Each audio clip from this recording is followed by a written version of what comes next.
Hi, I'm Mars from StrataGames, and today we're playing some more Black Sack. This is my stock list, and you're probably familiar with it by now, but we're playing a bunch of growers that get a bunch of counters by sacrificing all of our fodder. We have some nice removal in this version, kill spell, opponent's kill spell with Rite of Consumption, some ways to bring our creatures back, and some card draw. And our sideboard looks like this. If you're interested in more... sorry, my cat distracted me. If you're interested in more info on this deck, I have a whole introduction to the deck on my channel. And also I have a whole 60-page sideboard guide that you can purchase as well. But we're just going to jump into a league here and get going. I would have preferred a ban of Puppetry and left High Tide for other weaker decks like Familiar.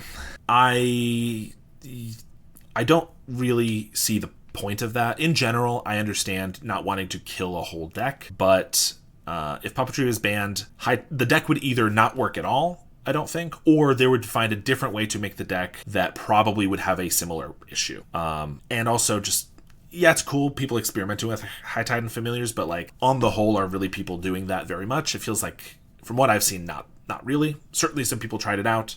Maybe some people like that version and keep doing it. But like people also were trying out High Tide in like a, mono blue terror as like a way to bump up a little bit of extra mana. It's cool. I like that ability existed, but it's just not something super necessary, I think. We're against Barf, so probably against fairies of some variety. I mean, double Shamblegast is really good against fairies. Unfortunately, we have no way to sack them except for this Marauder, which could be really awkward. Grixis, Esper, Dimir, Rakdos, Blue-White Blade, any artifact-based deck runs Refurb. Any artifact-based deck that plays black, but that is the majority of them, yes. Like Boros Synth doesn't, but of course you have Mardu Synth that does, specifically for them. Yeah, this hand is just not very good, unfortunately. And if they're Dimir fairies, then it's, it's not even very good. I don't like a one-lander against, again, someone I'm pretty sure is on fairies, but we're on a mulligan. This hand's not bad. I mean, this hand's pretty good. We have the card draw. We're keeping the Shamblegast. It's Unearth or Shambler. I think we just... Unearth's so good against counterspells. I think maybe we get rid of the Shambler here. Going to a tournament at PAX Unplugged, and I'm planning on bringing Sack. Any tips for going into a tournament like that blind as to what the metagame will be? Oh, maybe it's not fairies, although maybe they're just playing this main deck. Tips for if you don't know what the metagame's going to look like. Yeah, I mean, obviously just some general tips about the deck. If you are playing against somebody you don't know what they're playing, in game one, generally you want to try to protect your growers. Another Unearth isn't bad here. So until you know what they're playing, usually you want to be a little conservative and play out your fodder first. But obviously that can go wrong if they're playing a control deck or a combo deck and you actually need the speed. And Vanny is raiding with a party of 17. Hello, Raiders. Thank you so much for that. Hope your stream went well. Looks like we might be against Gardens or something, actually. This is really... Okay. Well, if we're against Gardens and they have a bunch of removal, this is going to be really bad, actually, because all we have... We got rid of the Nested Shambler. All we have is a Shambling Ghast, which doesn't grow these twice. And so I can just grow it a couple times. And that's it. Yeah, it's not great. Anyway, open metas are tricky. I'd suggest looking at Goldfish to skim top decks. Yeah, certainly looking into Goldfish or MTG decks or anything like that. Oh, they say, because they have a spell bomb here, which I totally forgot about. They said never yield because they missed on it. Have a good stream. Thanks so much. All right, 3-0, so we're hoping to see trophy gameplay. Well, I just went 4... I got you. We just went 4-1, missed the trophy. Is the stream lagging a bit, or is it just me? Yes, it is lagging. Yeah, I guess it's showing that I am dropping frames. On what unfortunate timing with people coming in. Rite of Consumption. Oh, we're swinging here. Yeah, sorry, trying to figure out the internet issue at the same time. Cast down the feeder at the end step here. We'll obviously sacrifice it. Mine's lagging too. Ugh. Well, I'm running an internet test to see if it's just that or if it could be like... Well, I might just stop the stream and try to jump back in to see if that helps. Cast down a beetle. We're going to pass. Crack the spell bomb. Barf on Gardens. What a time to be alive. For real. Oh, Cauldron Familiar. Was it like Pest? Golgari Fairies? Yeah, maybe. Sadistic Glee. Alright, we are trying to come back, but it still seems to not be working super well. If I put this here, then it'll grow, and then we're going to unearth it. Or we're going to Rite of Consumption it. Like, if they block here, we could Rite of Consumption. They'll probably block the beetle, of course, but yeah, we can't Rite of Consumption for lethal. Not yet. I don't know why I'm dropping frames. So that's Pestilence. Yeah, seems to be. Yeah, definitely worse. Pest itself could be pretty problematic.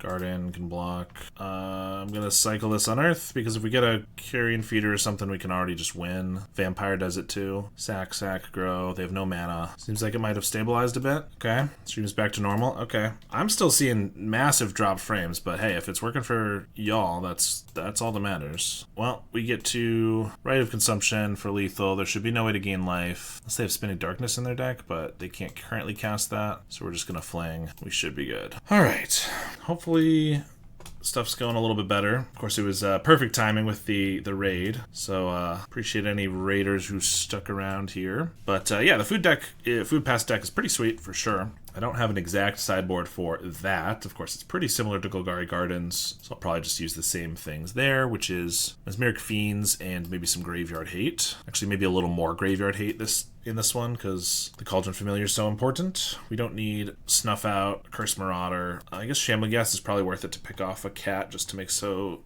it can't block. Sadistic Leaves are pretty tough with so many cast downs, and I guess just an Infestation Sage probably. Sure, we'll try that. He flinged it. Yeah, Atog fling flashbacks. Yeah, not quite as strong because I can't sack all my lands to grow the Atog, but still pretty good for sure. But I will say hug and kiss if you're still around. I got a little distracted from all those issues, but I was going to say that if you think there's going to be a lot of Jund, red, burn and terror, then I think you could probably, this is not very good. I think black stack could be pretty decent there. Terror you're usually favored against. Yeah, I guess we'll keep this one. Jund your favorite, or terror you're favored against. Red, burn, you just need to make sure your creatures don't die to their burn, so you obviously need to make sure you have your fodder out first. And then Jund is a tough one, but as long as you want to make sure they don't get Death Touch on their Court Clan Shaman. If you can keep that away, then you can often do pretty decent against Jund. We're just gonna, I guess, just Feeder and Link Breaker here. I've had some fun with Orzhov Food Pest, Guardian of the Guild Pact, Sacred Cat, Carrot Cake Gates package. Yeah, that's pretty sweet. My buddy has a Abzan Food Pest deck that I played on the channel like a month or so ago. And yeah, it's basically what you just mentioned, but it has green for the, or it doesn't have the Gates package, but it's, green for, mostly just for the Regenerasant, which you can cast, and also Heaped Harvest. That's the one. All right, they have Spell Bombs, so stamina is looking pretty bad here. Swing with the team.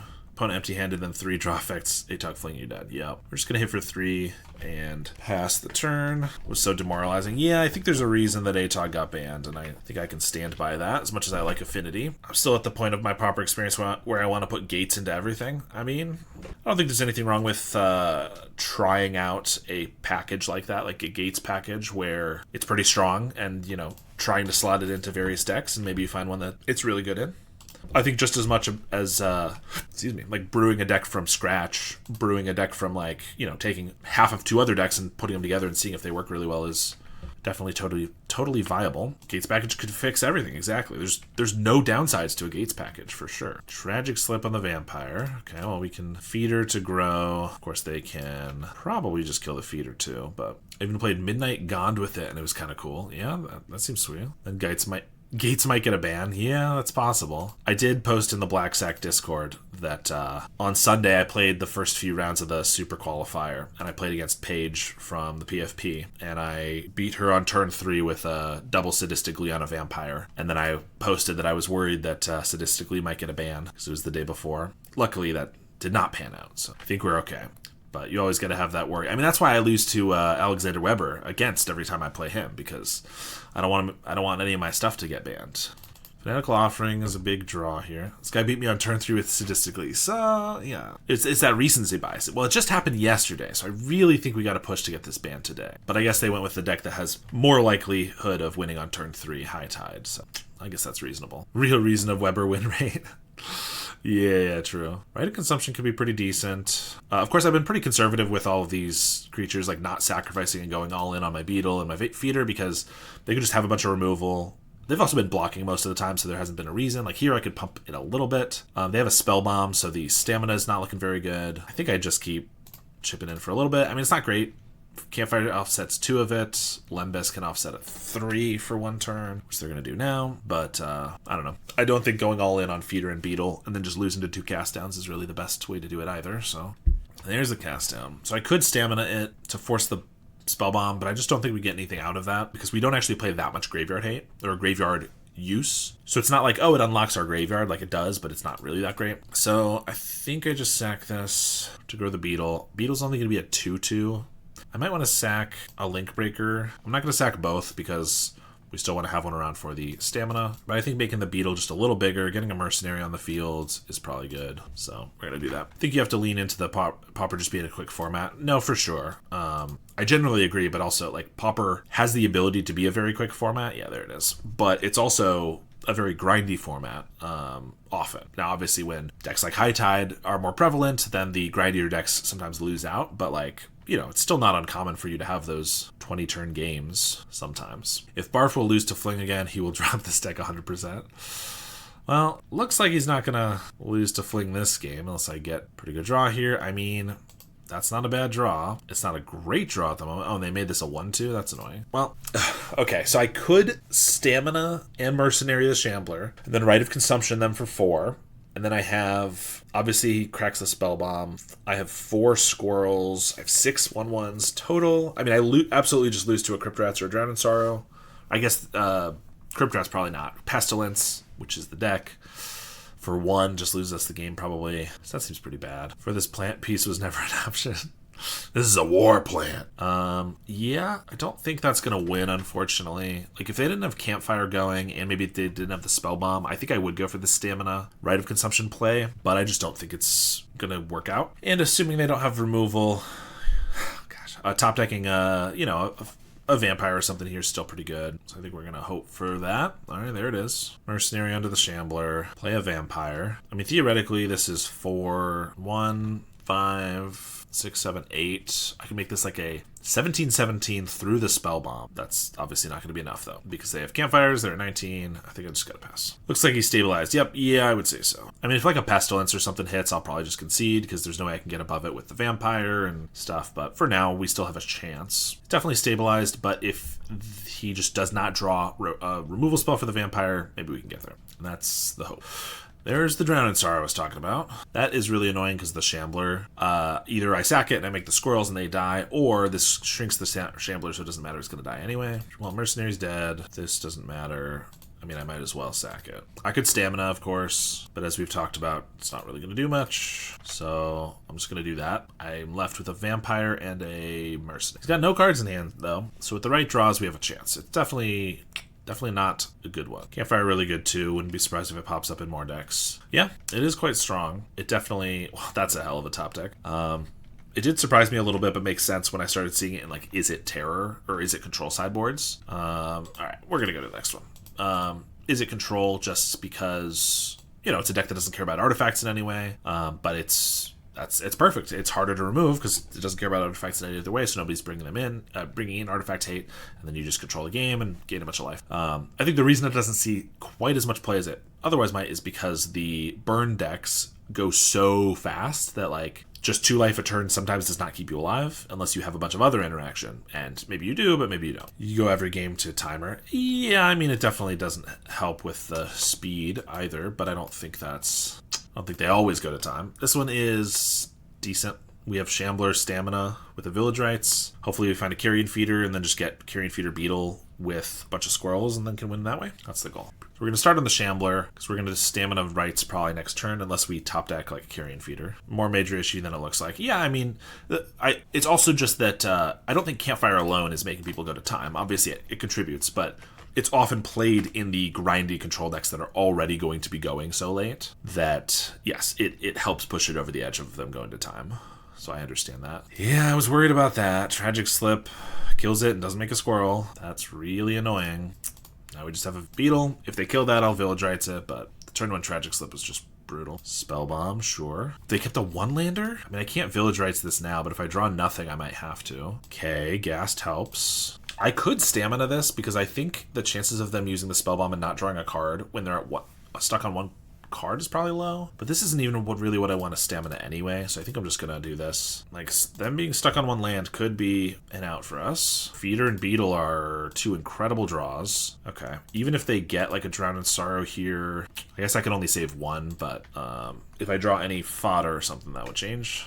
Guys at my locals play Campfire main board in his Jeskai Ephemerate deck with a second and sideboard. I don't mind playing into it, but the whole package definitely makes the game run really long. Yeah, I get it. It definitely would. Come on, fodder. Oh, yeah, that's great. So we slam with everything. Probably force the Spell Bomb. That's totally fine, because with no card draw, it's pretty good. But I'm still definitely going to just do this while they're tapped out. Sack, try to bring it back. They're going to crack the Spell Bomb. Grow, makes a Mercenary, gets a counter here. If I sack the Mercenary, we hit for a couple more, but then Village Rites are worse. Yeah, I think it's fine. We'll just hit for the 2. Or the 4. I would think it would be worse on MTGO and paper. You could just say end step activate Campfire. Yeah, I mean, there's definitely a lot of clicking on MTGO that makes it worse. Hey, that's why we kept the Mercenary here, was for the possibility of drawing a Village Rites. I'm going to Village Rites now, just in case we get more fodder. We can do pre-combat. He could have a cast down, but just 1 removal spell. He kept a 1-lander. Who does he think he is? I mean, honestly, who would ever keep a 1-lander? Kill the Beetle. Okay, I'll sack the Beetle. And okay, well, those are bad draws. I mean, we have been and are still in a pretty good spot, but with those draws, if they just have like a cast down or 2 more, we could definitely lose. Yeah, I agree. It's a Fog Gardens problem, not a Campfire problem. Yeah, that's definitely what I'm saying. Yep, cast down in the upkeep. So obviously I'm sacking it to grow the feeder. Do I want to stamina it to get the Beetle back? If I draw a swamp here, then yes, because I have nothing else. It could help kill. If we get a piece of fodder, it just grows again. Yeah, we're going to go for it. I mean, 1 more removal spell on like our feeder, and I think we're kind of toast. Oh, man, we've drawn real bad. All right, go ahead. Wise Man once said you can keep 1-landers as long as you have card draw and fodder. I mean, card draw, fodder? Am I right? I mean, you can keep 1-landers, I guess, when your entire hand is cast downs. Unearth's a pretty good draw. Unearth the feeder, because that just makes any fodder better. I mean, still not the best thing ever, but... All right, Wellspring's pretty good. We got to draw something here. And they got the blocker, so even a double-body creature doesn't do it. Shambling Ghast would put him to 1. Unearth is just another Mortician Beetle. Well, I'm going to cast that. It's another grower, kind of. I say kind of because it's probably going to be fodder in actuality, but they could take this if they don't think my last card is anything and they decide to. Okay, we'll pass. There was a reason he kept it. Yeah, I mean, definitely whenever your opponent keeps a hand that looks terrible, you got to assume there's a reason, and you know, I guess it's fair. Having Tragic Slip and 3 cast down to go for the throats. All those lands and no Raven's Crime. You're telling me. I would love to have a crime here. I mean, over a land, and then I would have used a couple lands, but I wouldn't prefer the crime over, like, anything else. Hey, Bojuka Bog. That does... I just used my Unearths, so I'm okay with that. Well, Carrion Feeder's more fodder. They said please. Please what? Alright, so I could sack the Feeder and the Beetle. Oh, they're at 3. I was thinking they're at 6. Well, then I definitely sacrifice the Feeder. Because if I thought they were at 6, I'd have to sack both. But this way, it's lethal, then they have to kill one, and then I can sack the other one. It's still lethal. They have to have a way to gain life, or kill both of them here. That seems unlikely. All right. Well, we won the game, the match, because they ended up keeping that rough 1-lander. But, I mean, it was pretty close. Like, if... We did end up top decking pretty well. We drew a couple lands when we didn't want to, but then we ended up drawing like runner, unearth, and then eventually like a feeder. You know, it's pretty decent. You can now pick up my comprehensive guide to Esper Cryo Affinity, including 38 sideboard matchups, and I just put out a big update for my Black Sack guide, including a slightly different deck list. I began offering coaching sessions if you're interested in taking your Pauper game to the next level, and I'm accepting deck donations, so if you desperately want me to play a deck that I usually wouldn't play, something like Elves, or maybe you want me to suffer through High Tide, then you can make me do that for a small fee. I've started posting a League video every single day, not to mention streaming at least a couple times a week on Twitch, but I'm not going to be able to keep that up forever unless I can get a little bit more help from the community. Any of the ways I've just mentioned are great ways to help me out, or you can even subscribe and support me on a monthly basis. It's cool art, Bojuka. I had it in paper and all people look at it questioning. Yeah, I think it's because I have an actual other name for Bojuka. Yeah, it's like the Barrows Down or something. It's the Lord of the Rings one, right? It is pretty cool. I run a foil Barrows Down and it always gets a look. Yeah, I mean, Bojuka Bog's such a prevalent card that people are very familiar with. So if you're like, yeah, I'm going to play this Bojuka Bog, and it does not look like a Bojuka Bog, especially if it's like the exact card you needed, then, you know, people are going to give you some looks. Foil 2, obviously. Yep. Ooh, it's a 1-lander. You all know I don't love to keep 1-landers. No, this is actually one we can't keep. No card draw, no sack outlet, no pressure. This hand just plays a piece of fodder for the first 5 turns. This one's not great, but on a mulligan, we have some interaction, we have some fodder, village rights. We just need to find like a carrion feeder, and we're in an okay spot, so definitely get rid of the 3rd land. Start with the Nested Shambler. If we top deck Stamina, it'd be great, because we could Stamina then village rights. Now, if we don't top deck Stamina, maybe we don't want to village rights this Shambler, but we still just have the Link Breaker to do that with. I usually wear a monocle while playing, obviously. Yes. Indeed.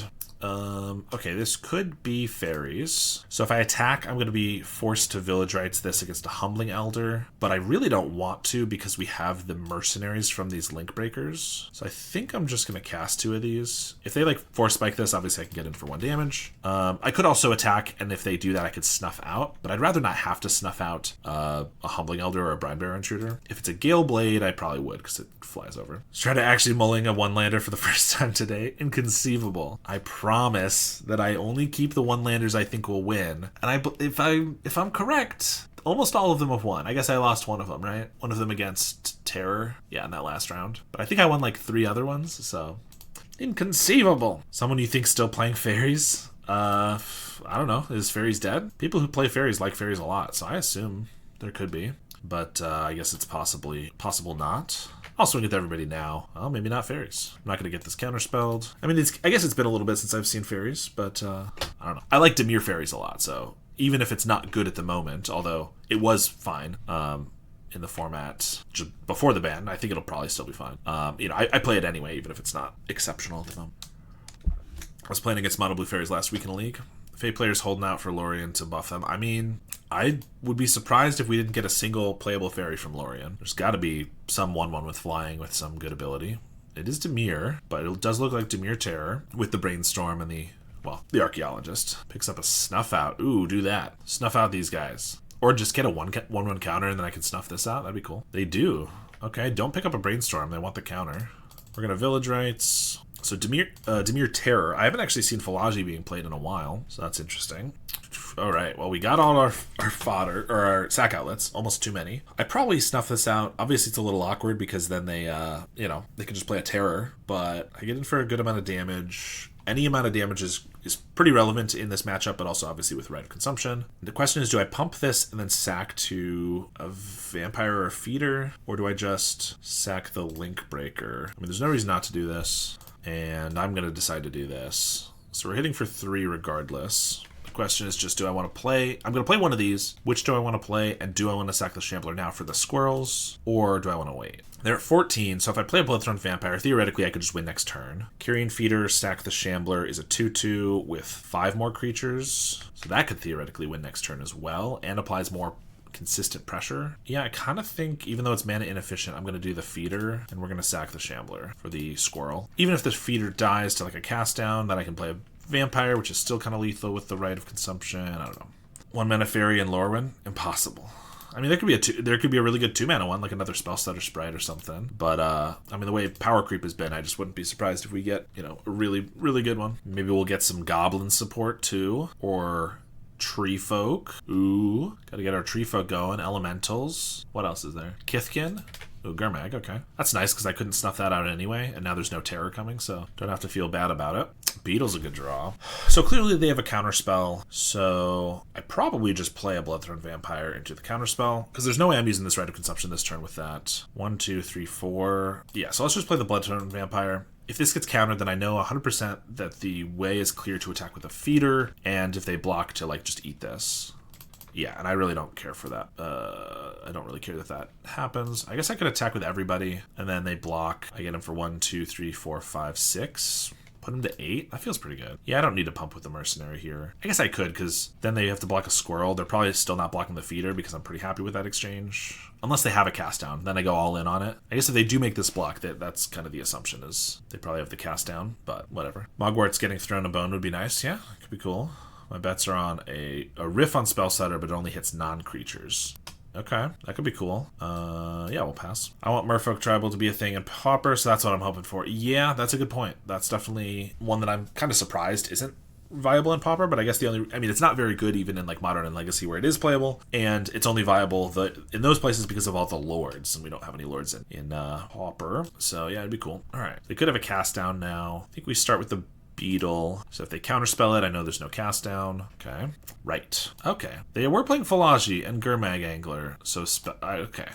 I was like, did I forget they were playing fairies? I don't think they were playing fairies, and now they are. Okay, so I could Village Rites in response, maybe hit our last Snuff Out, but that's like a 2 in 47 chance. It's pretty annoying because that gives us them a blocker. I'm probably going to use this Village Rites anyway, though, so I think I might as well. I mean, if they have a Spell Pierce, so be it. But if they don't, and we do hit the Snuff Out, it's really, really good for us. All right, Dispel. Okay, well, spells that are definitely taking me by surprise here a little bit. I guess now that I did that, I only have 6 power, so if I attack and they double block this, I have to sacrifice everything or I lose my guy. Well, either way, I lose the guy. So sacrifice everything to eat these 2. That's pretty bad. Yeah, I guess that would have been a reason not to cast the Village Rites. So I should have done that math. There's a chance that they don't think about the double block, but it would just be devastating if they do, so I don't think I can attack. The stream has brought my battery from 90% to 2%. Kind of bounce. So sorry that it was so draining on your battery, but I appreciate you hanging out, and catch you next time. Okay, Modern Age 2. I guess if they're playing, they're probably playing Sneaky Snackers, so the spell setters kind of makes sense. Definitely interesting. Aquifer tapped out. Okay. Oh, I'm at 7 damage. Pump here. Sack all these. 7 damage for the Rite of Consumption. Ooh. Okay. No. Well, okay. So I could just pump up the feeder, attack with both squirrels in the feeder. They're gonna block the feeder with the spell stutter. Question is, do they double block? In which case, again, I have to sacrifice everything or I'd lose it. But if they block a squirrel, I get in for 1 damage with a squirrel. And that's all I need to hit for a lethal Rite of Consumption. My alternative is I cast a Marauder here, they sack the Spell Stutter, then I can attack freely with the Carrion Feeder. Maybe force a chump, get in for a couple.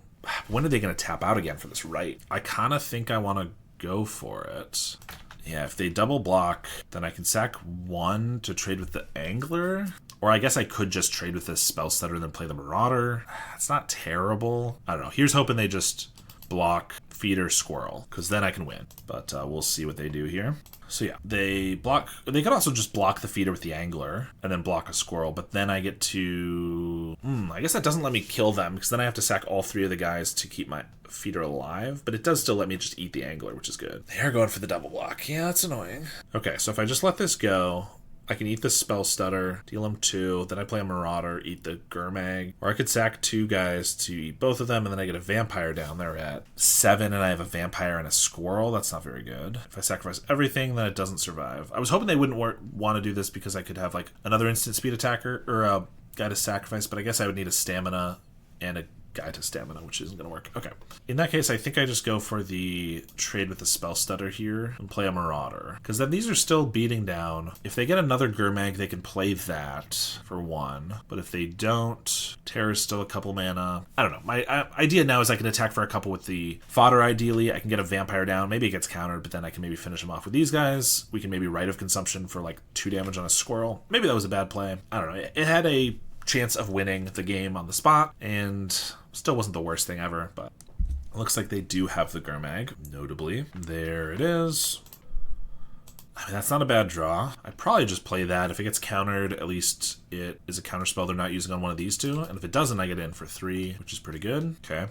I could still get in for 2. I lose my Mercenary. They're at 4. I don't think that's worth it. Although, obviously, they're getting a 2-3 here, so my attacks are pretty rough. I'm hoping that they are just out of counter spells that I can play Vampire, then maybe go for a risky Rite of Consumption in 2 turns here. Attack for 5. Sure, I guess that makes sense. Infestation Sage. Just play the Vampire and pass. So now I would love for them to like draw a Lorien Revealed, tap out, and then we could just win with the Rite of Consumption. Barring that, if they still attack here, it feels like they have to have Cast Down. No, I guess trading the Angler for 3 pieces of fodder is pretty decent, which is why I'm not going to. Village Rites. Okay. I feel like if I play a Sage, it's going to get Spell Stuttered, which would be annoying. Can't do much about it, though. I think I might as well do it pre-combat to know if it resolves or not. Okay, it did resolve. So I can attack with the Vampire. I could attack with everything. They pretty much have to block the Vampire. Yeah, I think we just swing it all out. I have to either block the Vampire or kill the Vampire. If they don't block it, I know that they have a kill spell. If they do block it, I probably sack the Sage, and then if they kill it, yeah, it's fine. Yeah, they don't block the Vampire. Yeah, so they definitely have a kill spell, which means, I might as well sack it. Yeah, I might as well sack this to this. They go for the kill spell, then I Village Rites the Vampire. This doesn't technically present lethal, but if they want to take 5 damage, I'm fine with that. Then they're within lethal from any of our guys. Yeah, there's the cast down. Village Rites it. Double Swamp, not quite what we wanted. They do go to 4. I mean, I guess if they let us hit them for 3 and then we can write for the last damage, that'd be Decent. Archaeologist. They mill Bajuga Bog, Throne of the Black Rose, Modern Age. So they could get the Modern Age back, but they can't. Yeah, they do. Then they don't get a counter, but that's probably fine. Yeah, I'm being conservative, just attack for 2 since I could chump block down here. Modern Age. I guess if we top deck a Supernatural Stamina, we attack with everybody. Whatever is unblocked, we Stamina. Then we Rite of Consumption, but they didn't play the Modern Age, which means they have a counter spell. Or a kill spell. Here's a Beetle. Back, surprised this match is still going. Yeah, they've definitely slowed it down a little bit. And don't think... Attacking lets us... We lose one guy, but we get in for 1. But then we have to chump with the Beetle, so that's not very good. Play the Modern Age. We know they have some interaction of some sort. Swing for 2. Well, I'm pretty sure they have combat, like a cast down or counter spell, but yeah, so I'm not really sure what I can get to win here. Not a swamp. I attack with everybody, they block, take 2, and then Rite of Consumption doesn't even kill them. I guess technically, if I want to try to win still, I Rite of Consumption the Sage for 1, and I get a blocker for the Vector Glider. I have 1 more turn to draw something. They go to 3. Then if I get the Stamina, I could win. Well, I think the counter spell doesn't matter here, because that's not what I care about. I guess it would make the Stamina not work, but kill spell would still get the flyer. I don't know. This is technically an out, so we're going to play to it. Trying to decide if they want to counter this. If they don't counter this and then they have a counter spell, though, like, even if we draw Stamina, we're not going to be able to win off of that. Yeah, I'm still trying to think of any way we could win here. Don't think there's any, because even if we get a draw spell, if they have the counter spell, it does not work. Alright, pass the turn. Discard an island. Oh, we also gained a life. Oh, yeah, we gained a life, which actually means we could let a Vector Glider through. For that reason, they're going to switch to an Angler. I mean, same thing here, though. Stamina is the way to win. Doesn't really change much. Vampire. I guess I can play a Vampire. If it doesn't get counterspelled, then my Beetle can attack in. There's the counterspell. Pass the turn. Right, now they have another Vector Glider, which means they have a blocker for both of our blockers, or both of our attackers. Snacker as well. Well, we did get a little more information. We know they have snackers for sure. We draw that. Alright, I forgot that was game 1. Definitely forgot that was game 1. I thought it was game 2. But, alright, we get to sideboard then. Bring in Marauder, Spellbomb, Rotten Reunion for the Snackers, Tragic Slip for the Gurmags. They might not be playing Terror itself, I guess, since they're playing more creatures with Philology, Snacker, and Spellstutter, and they're playing Modern Age. So I actually think Terror probably isn't there, which actually makes the Marauders less appealing. Also makes the Snuff Outs less appealing. So yeah, I think this isn't our usual sideboard plan. Like, Marauder's still good against Gurmag, but I think Tragic Slip's just hopefully going to fill that role. And Rite of Consumption obviously gets countered. Terrorless Terror is kind of wild. Yeah. I mean, we could have just not seen him, but we saw a lot of the deck, and I feel like that's probably just not going to be there at this point. So I guess we cut a Link Breaker. Well, they have flyers, but I actually don't care about... Unless they show us ninjas, I don't actually care about the flying from the Infestation stage that much. Only if we're on the back foot, which ideally won't be the case. I think I'm going to keep the Rites in. Generally, I'd cut them, but I don't know. We'll try something different. Well, this is the type of hand I would usually say is a trap. Not necessarily a trap. It's not very good by itself, but we need to get a sack outlet, of which we have 8 really good ones, and we have 4 decent ones with the Village Rites. We have a Reunion to stall, or like get a Snacker. I think you gotta mulligan this. It just doesn't do anything if you don't draw a Carrion Feeder. This one, however, is my favorite one-lander that we're going to keep, because we have this, we have Shambling Ghast, which helps a little bit, and I'm just addicted to keeping one-landers, I suppose. But I'm still going to start with a Shambling Ghast. Yeah, so that if I draw Village Rites, I have something I want to sacrifice to it. If not, I could still just like Feeder Beetle off of this Shambling Ghast. Hey, we drew the Village Rites. Not gonna say it. I'm not gonna say it. Good. No need to say it. It's all understood. Alright, we're gonna Village Rites. See? Easy. Alright, I could Feeder Beetle, which is the most aggressive plan. It could just have a cast down, but I can't do anything about that. That does mean my Feeder dies, my Beetle's just a 2/2 with no way to grow it. That's kind of bad. But I guess, yeah, this gets them under Spellstutter Sprite. Honestly, having the Shambling Ghast for the Spellstutter would have been really nice. So it's possible I should have actually led with the Sage so that I could have Village Rites to that. But then I wouldn't have been able to play, I wouldn't have gotten the treasure, so I don't know. Modern Age. Perfect. That's exactly what I want to see, is a do-nothing enchantment, is what I would call it, as opposed to a cast down here. Because now I can just... Daha Deployed, that's fine. I mean, a Supernatural Stamina off the top would be our best draw. Hit for like 17, or 14 or something. Swamp's not bad either, actually, because now I just get to play all 3 of these. That's 6. So I could make these, I could hit for 14. We're obviously not going to sacrifice everything, but we are going to do a substantial amount of damage. Definitely we want to sack the Mercenary. Well, get to the Mercenary. The Infestation Sage token is good. I want to save the Shambler for when the Mercenary keeps it up, so I think I'm just going to sack the Insect to keep the others alive. And 8 damage is a good amount. Puts them to 11. That means we certainly have a lethal on them next turn. While keeping this intact, we have fodder if we draw Village Rites. So we have, you know, a lot of stuff going for us, I think. We still have this if we get a stamina, too. This deck is very much about what you can draw when, making sure to optimize your top decks. And so making sure any card you draw could be relevant is good. Like if we get an Unearth, Stamina, Village Rites, any of that we're happy with. A Vampire's fine. Any more fodder's fine.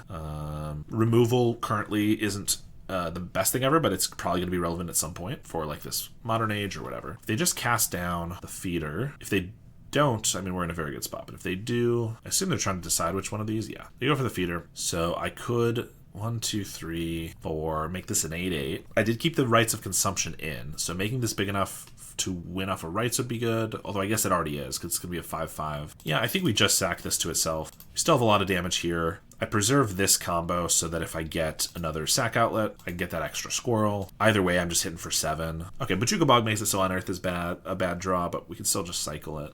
Link Breaker doesn't do a lot for us. It's not terrible. We do get to put him to 4, so just any more guys is decent. But they're getting a blocker here. I'm going to play it now, too, just because I want it to be able to attack. I don't want it to get spell stuttered, etc. Yeah, we have 3 damage other than the Beetle, so they're going to have a blocker, so we don't currently have lethal. If they have a cast down for that, then we're not in a bad spot just because of how low they are, but otherwise it's not the best thing ever for us. Another Modern Age. Discard an Aqueduct. If we get a Supernatural Stamina, that's pretty decent. Even without a sack outlet, it's just, yeah, it just lets us have a lethal here, because they block and then we have 2 more power. Tragic Slip. That's annoying because we can't kill it before attacks. I probably pump this here so that if they block here, they take 1 less damage, but we get 1 more 1/1 out of it. Would I prefer them just to go to 2 instead of 3? Actually, maybe. Because if they then just have like a sweeper, it's worse. Yeah, I think I just attack, actually. Modern Age just too slow. I tried in Dimir and I like the concept, but I lost so much versus any aggression. Yeah, I think it was like March or something that like the Dimir control deck started popping up, which is, I guess, kind of what this is. Maybe this isn't Dimir Terran, it is control, but like, I kind of forgot about that. Yeah, anyway. I tried it, and because it was like the new hot thing, and it was just so slow. The Modern Age, but the deck in general was also pretty slow. All right, so they're at 2. I could Tragic Slip this, which means they have to find a blocker. But if they find like a Gurmag Angler, blocks better. But honestly, that's fine. I guess the Hottest Ploy gains them some life. Yeah, I think I kill this. So yeah, Modern Age, I mean, it still works pretty well in Coggates, although Coggates is obviously not the best deck either, and pretty slow. But yeah, Modern Age is like, you just can't count it as a creature. Like, it technically kind of is, maybe for Coggates, because it wants creatures late, but it's like, it is not a 2-mana blocker, that's for sure. It takes till turn, if you play it on turn 2, it takes till turn 4 to be able to even block, turn 5 to attack. It's not the best thing ever. Okay, yeah, they have double Snacker off the ploy now, go up to 5 life, because they discarded 1 off the Modern Age, and then they have a Gurmag. Okay, well, we were doing really well, and now they just had, this turn just went insanely well for them. And they had all the removal they needed, to be fair, so now I can attack, we deal them 1. I don't think that does us any good. They Lorien revealed. We're gonna chump because I kind of want this Mercenary. If we got like a Village Rites, it gives us an extra squirrel. Well, like I said, things were going really well. I think we're going to lose this one now. They had double cast down on our 2 relevant creatures into all of this. Now a Thorn of the Black Rose. All right, swing for 2. We get a Carrion Feeder. We did leave in the Rites of Consumption, so we could still win this if they don't have a counterspell, and we draw Rite of Consumption. I think that's the only way. I could Mercenary up the Shambler. I guess another out potentially would be like Mercenary on the Shambler with a Stamina, go really wide. So I think we'll wait to sack that until later. They have a Suffocating Fumes? Okay, no, another Ploy. Fair enough. Flashback the Ploy. It's going to put him to 9. 1, 2, 3, 4, 5, 6, 7. Now a Rite of Consumption doesn't do it. Not yet, anyway. Don't attack at all. All right, well, Vampire lets it so that the Rite would work. Again, don't think there's any reason to attack and expend fodder. Feels weird to see Ploy with no janky Eidolon package. Yeah, I mean, it definitely, like, is top tier with the Eidolon package, but it still works pretty decently with Snacker because it can discard it. It can, yeah, that's pretty bad. It can discard Snacker. It can bring it back because it draws 3. Gains life, which, you know, it is a slow deck, so that's relevant. Okay, so I can grow the vampire, and I could keep the feeder alive. So then I can make the vampire like a 5/5. I think I just go all in on the feeder then, though. 1, 2, 3, 4, 5, 6.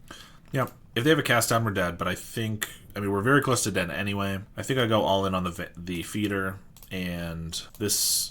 I think still we need to draw a double-bodied creature into a right of consumption, but it just technically still seems like an out. So I'm not quite going to concede yet.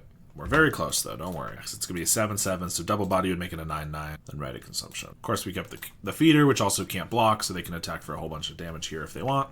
What are you going to do? They swing for 6. Stamina. I mean, that technically gets us to the power for the right of consumption. However, they also just have 12 damage on board, so... And I can't block, because this guy can't block, so they could probably just get in for lethal. Have you ever tried varying the list? The black sack list? Because absolutely. I played it like 15 to 20 times on the channel, and most of those have tried different lists. Obviously, I've played the stock list a few times, and I'm specifically playing the stock list now because I just updated the stock list. But after this time, the next several videos of Black Sack will surely be more, trying out different cards. I mean, I think it was like 3 weeks ago I tried out Zubera, Ashen Skin Zubera in the list. We were super dead here for sure. So that was a bit of a bummer. But yeah, I mean, when I started playing the list back in March, every week I was playing a different list, at least a couple cards, because I was trying out different cards. We hadn't settled on like a best version yet. And then obviously since we settled on a best version, I've played that more, but no, I'm still trying out stuff whenever I see it. I have another idea in mind for the next version I want to try, which will probably be in another week or two. I mean, I just finalized my Esper Affinity list too, which is why the last stream that I did with that, I was playing the stock list. But after that, I'll probably start playing some more different cards in there to see what else is good. There's definitely plenty of variety to come out. Next, what deck did Barf play? Yeah, Food Pestilence was what he was what he was on. His hand looks pretty good on the draw. I've had good results with Gixian Infiltrator. The extra grower is a big bonus. I mean, Gixian Infiltrator was quote-unquote stock when the deck started being played in March and April. But we being, the Black Sack Discord and whatnot, kind of found that it's just too slow. A 2-drop has to be really, really powerful in the deck. And I'm not saying Gixian Infiltrator isn't, but... all of our 2-drops do something more than our 1-drops, and Gixian is just more or less just another Beetle for 2 mana, which just makes it a lot worse. If we didn't have Beetle, we might be forced to play Gixian. Luckily, we do. They're on Coggates, so I think we're going to start fast with a feeder. If they play a Journey to Nowhere here, I still at least have a Bloodthorn Vampire, or I could unearth it. Yeah, there's the Journey. They don't have any way to pick this back up, like a Core Skyfish or anything in this deck, so I'm certainly just going to stack it to itself, and I can decide if I want to unearth or just Vampire later. Kind of think we're just doing Vampire, though. If they have another Journey, again, I can just unearth. I don't think Gix is very good between 2 mana, not benefiting from the artifact sack consistently enough. Yeah, I mean, so Gixian is 2 mana. That's the biggest drawback. It's just too expensive, I think, because there are real games that we play on just 1 mana. Obviously, we're still playing Vampire, I'm playing Rite of Consumption, I'm playing Accursed Marauder. But again, these all do something above and beyond, whereas Gixian is just kind of a better, not even a better, another Beetle. Now, it triggers off of the treasures and things like that you sacrifice. At that time, we were playing Deadly Dispute and Vault of Whispers and reasons to trigger that in other ways, which was kind of cool, but especially with the Deadly Dispute ban, and just in general, I don't think it was the best way to take it. Beetle does grow off your opponent's sacrificing creatures, which is not just great for Eldrazi spawn, but also pretty relevant because there's you play Accursed Marauders, so you can force them to sacrifice a creature. Excuse me again. Alright, what do I want to do here? I could just attack for a bunch with a Vampire and stuff. That doesn't seem extremely good. I think I'm just playing a Sage Village Rightsing it to kind of get some more info on what we want to do. If I get like a Supernatural Stamina here, then I know that's a game plan. Sadistic Glee's pretty good. I don't think I want to put it on here yet, because then if they do find a Journey to Nowhere, it kind of wastes it. But now we absolutely have enough damage to just win with a Rite of Consumption if we can find it. So I'm just going to play a Shambler and swing. If they want to block, I'll trade the Insect for it. That's totally fine. Yeah, so like if you like Gixian Infiltrator, go for it. Keep playing it. That's totally fine. I have found that, I mean, Beetle, Carrion Feeder, and Vampire, I think, are core to the deck. I think playing 4 of them is exactly what you want. I do agree that I like more growers than just those 12, and that's why I play Sadistically. This is my additional copies of growers, because it turns anything into a Beetle, basically. Okay, they have a blue or white mana up. This could be Dispel or Spell Pierce. I think that's about it. Another Shambler. Oh, okay, this is good. So now I can actually sadistically up our second Shambler. Then I can Supernatural Stamina the first Shambler. Then the second Shambler is growing for all the counters that the other one gets. Yeah, let's do that. Sadistically here. Now, if they have the Dispel or the Spell Pierce for the Supernatural Stamina, that's going to be a little unfortunate, but this is still growing pretty well. It's going to start growing from their Hawks chump blocking, which is pretty good in general. And they're going to do that, so I'm going to Stamina, hope for the resolution. Yep, and then we get 2 Sacrifice. So now we just have a go-wide army. We have another Shambler growing, and the best part is, one of the things that makes this deck a little challenging to go up against is that they have, They have Prismatic Strands, but Prismatic Strands can only choose one color, so now we have green and black attackers, which can be a real thing. I think I just want to unearth this feeder now. We have so many creatures that I think just having another guy that can be a really big grower is really good. Also, I want to do it when they don't have Thraben Charm up. So yeah, anyway, that's pretty much everything I have on Gixian. If you like it, definitely keep playing it. But I would suggest maybe trying out Sadistically if you haven't, because I found it to be a better Gixian Infiltrator, essentially. All right, so we know they have 2 Hawks. What's the worst thing they could do here? I mean, like, Double Journey would be pretty good, but we'd still have a lot of attackers, and I just don't see them having Double Journey after they haven't had one at all. Cycle for an island. They could have, like, a cat and a Prismatic Strands. That's kind of fine, too. If they do play any Lifelinker, then we're going to probably start leaving back 1 to 2 creatures so that we can block, sacrifice, make it so that they can't gain any life, I think we're generally favored in this matchup for that exact reason. Their best way to come back from an aggressive start, which we have, is life gain, and we have the way to make them not gain any life from their lifelink. So if they just pass, I mean, they're pretty much dead. Like, I don't know if we have actual lethal. They do have a journey. Okay. I mean, we have definitely actual lethal with like a vampire, but they're going to go for this guy. Okay, that's interesting. So here's the thing. Every single creature that we sacrifice gives us another counter. We're going to sacrifice this, obviously, before it gets journeyed. So every creature we sacrifice gives us another counter, which makes another squirrel, which means that sacrificing a squirrel is essentially free. So there's really no reason to not just sacrifice all of our squirrels because it grows our carrion feeder. So we're going to do that. Now, I think we don't need to sack our Shambler because I'm about to lose one of them, and I might as well keep it around in case we top deck another Stamina or something. And this is already making 6 squirrels. I don't think I need to go crazy on sacking anything else, so. But look, I basically turned Shambler into a beetle that also, when it dies, makes squirrels equal to its power. So Sadistically has several cool little tricks in this deck, and that's one of them. And it's just really, really good. Okay, they got an Outlaw Medic. So I can attack with as much as I want. If they don't block, which actually, they're just dead if they don't block, right? Because Vampire can sacrifice 8, 10 fodder creatures with this Sage. Okay, so they have to block the Vampire, which means I don't even have to leave back a blocker.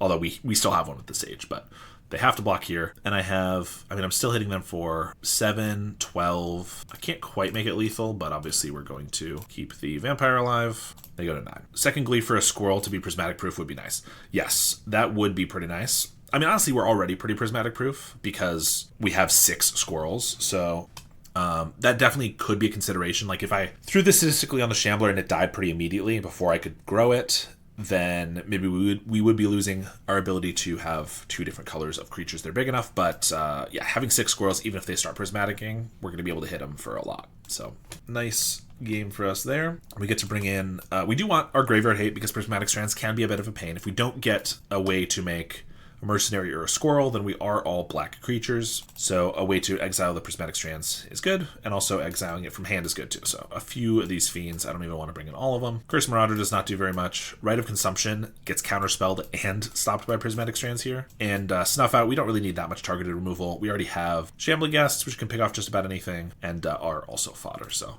those are the swaps we're going to make.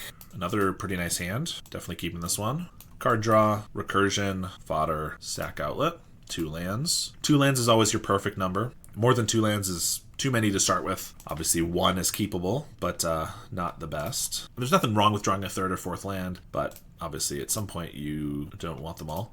I'm going to play the Sage here, or more likely, there's a possibility we'll just Village Rites here, and if I top deck a Stamina, I probably would want to have used the Shambler, but there's a lot higher possibility I won't top deck the Stamina, in which case I'll want to keep this Shambler around for later. Okay, they have a Basilisk Gate this time, and a Medic. So I could just Vampire. We have the Unearth, so if they go for a Journey, I can bring it back. I think that's probably fine. Otherwise, I'm just like playing a Sage. I could block and Village Rites. I think this is fine, though. Also, if they're just going to like Basilisk Gate up the Outlaw Medic for 3. I'll certainly just be taking a couple hits in the early game, but that means they won't be leaving up counterspells, they won't be leaving up Thraben Charms, so I'll be A-okay with that. Yeah, they're just going to pass. Beetle's a good one. They have a counterspell, or at least access to the mana for 1. So I could Beetle and then Unearth if they counter it. That's pretty good. Then we have a Sage. Yeah, I think that's reasonable. If they let it go, that's totally fine. Yeah. Yeah, I know a lot of people don't play Unearth and play just more Staminas, but I just think Unearth is so damn good with against counterspell players. I'm going to get the Shambler down now to get it around a counterspell in case we get a Stamina. It's just so good, though.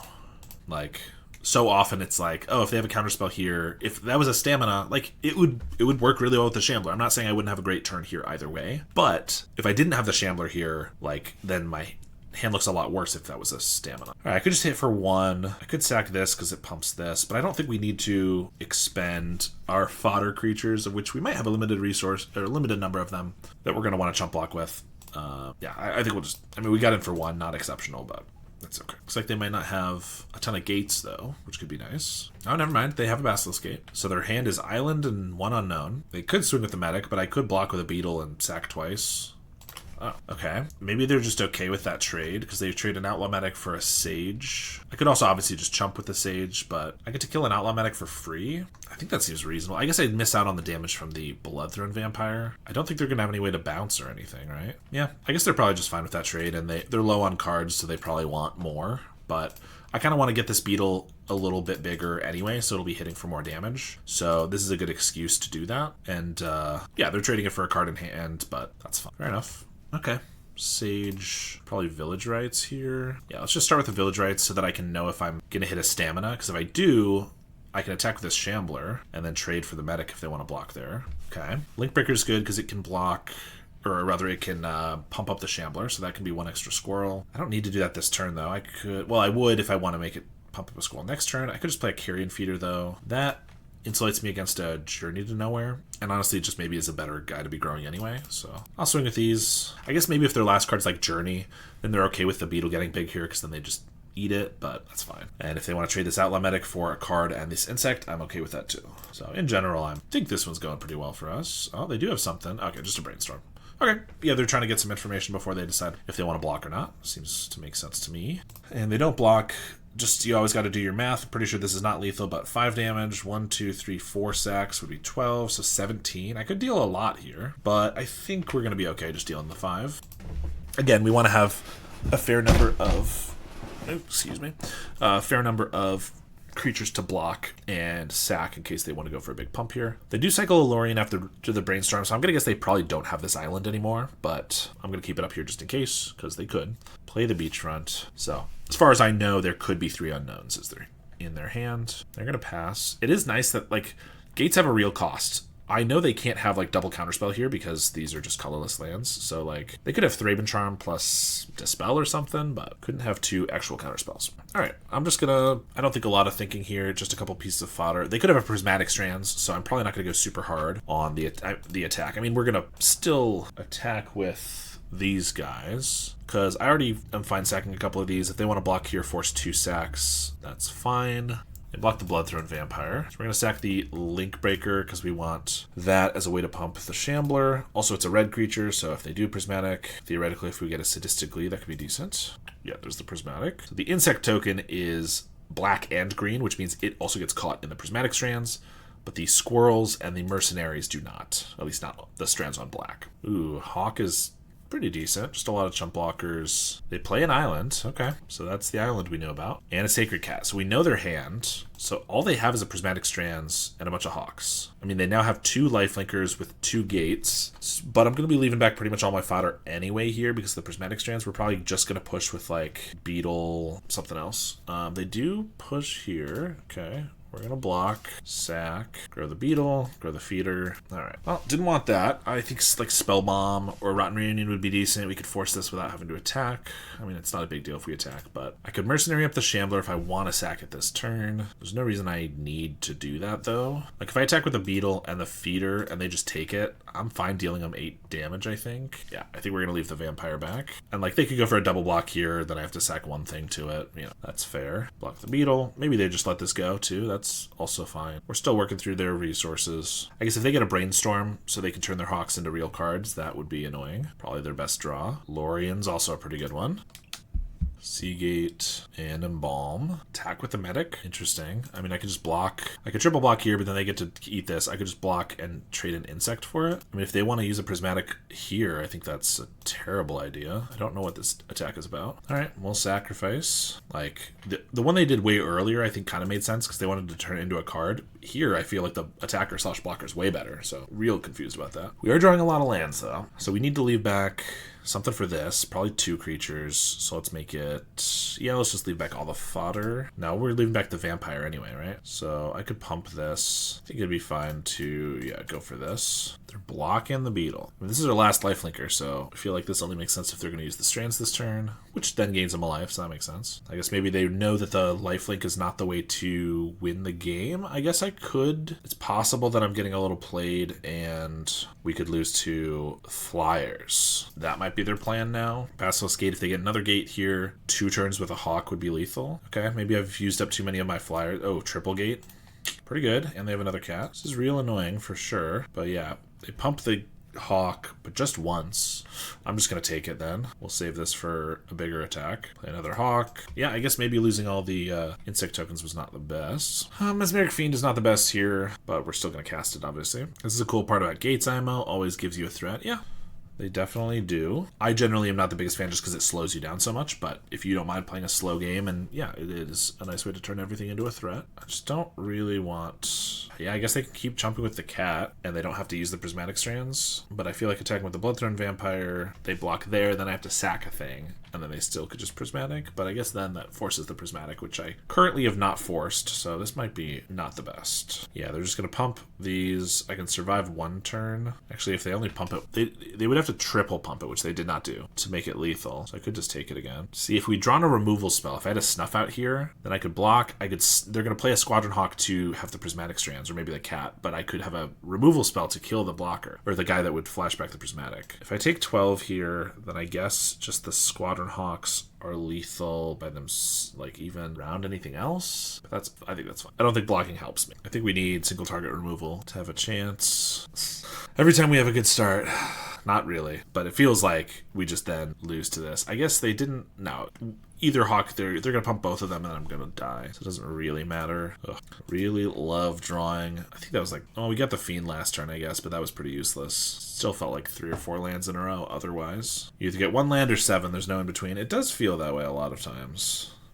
I mean, obviously we're doing well in general on the day, but yeah, still feels rough sometimes. 1, 2, 3, 4, 5, 6, 7, 8, 9, 11, 12, 13. I mean, I could force them to use the prismatic strands, but it doesn't matter. I just die to the hawks because we have nothing. Mesmeric Fiend is supposed to come a lot earlier than that. As far as single target removal, I took out the snuff outs. Fair. I didn't bring in the Tragic Slips, so I didn't have as many outs as I was thinking for that. But like Shambling Ghast is single target removal, right? So like I still had the ability to. This hand is terrible.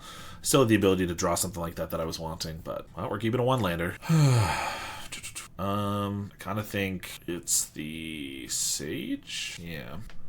Alright, drew the Swamp. I think I just slam a Vampire here. Mana efficient, deal a lot of damage with stamina and such. I got Counterspell up. What are they going to do if I don't walk into a Counterspell? Maybe Brainstorm Lorien, because I could just not cast anything. I kind of think that's the best thing to do, is not cast anything. And then if they go for that, then I can like Stamina Village Rites at the end step here. If they cast nothing, that's fine too. Now I'm going to Stamina Village Rites, and if they want to counter either of these, so be it. Then they're tapped out for our turn, which feels like something they might not want to do. But they do. 7.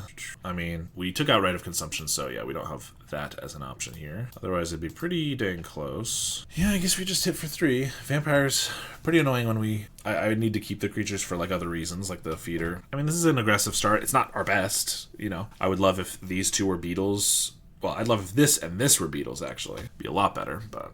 Hawk. Okay. Not the end of the world. I could also play a cat here, maybe. I'm gonna sack the Link Breaker. This gives us a better... If we draw Nested Shambler, we can double Mercenary it. That's really good. Or we could draw nothing. I'm gonna pump I should have pumped this other one, but I don't think I'm gonna attack with the vampire because I don't really want to lose fodder here. I guess I have to this, but then, which is why I should have pumped here, because if they block here, I'm losing 3 of this damage, 4 damage instead of, I should have spread it out. But I didn't want to lose fodder to the vampire, which doesn't grow these other ones since they're not beetles. I mean, we're okay here, but we're not in an amazing spot for sure. And they have a Cycle Alluring on the end step, sure. So what can they do? They could play like a Medic and hold up a Prismatic Strands. Yep, that's going to be annoying if that's exactly what they do.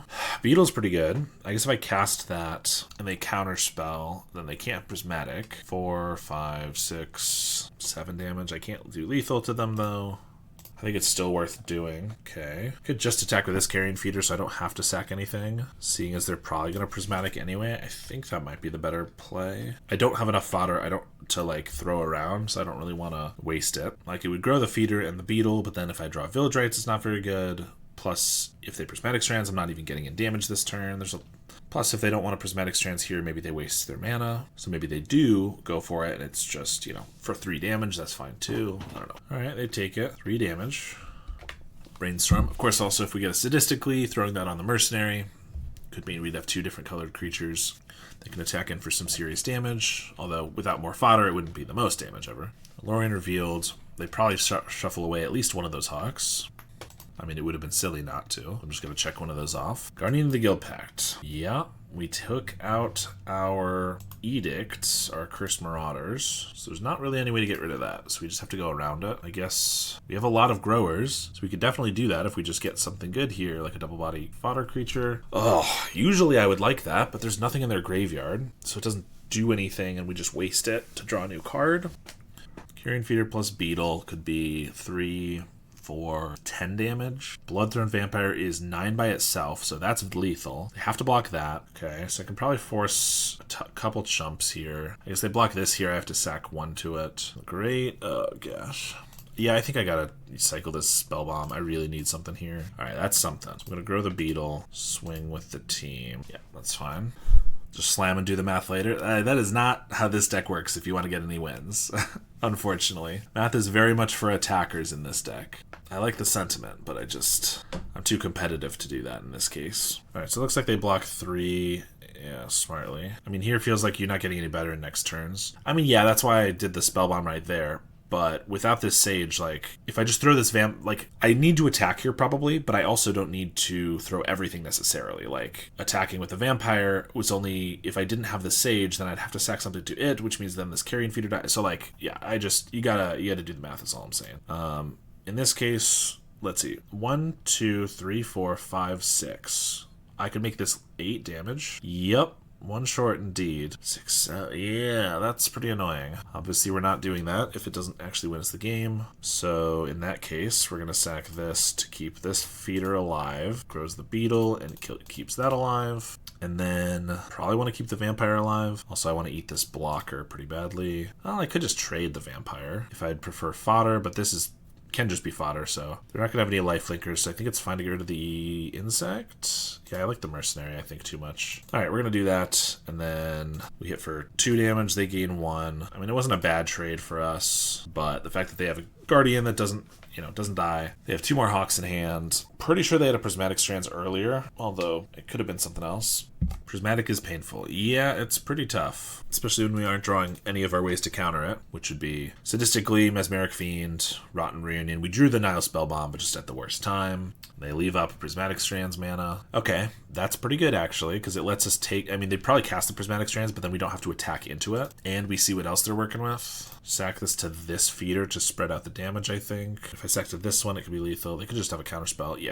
There's the Strands. I mean, if they have a second Strands, then I could also like that. Guardian's going to be a hell of a clock once they get a Basilisk Gate. Yeah, definitely why we're trying to go fast, because I cannot do anything about that. Oh, okay. That's good. Their hand sucks. Obviously, we're not attacking this turn. They have a Prismatic Strands in the graveyard, which is annoying. And honestly, I mean, that could just carry them. But their hand is all lands now, unless they just top deck. Okay, top decking a second Guardian is pretty good.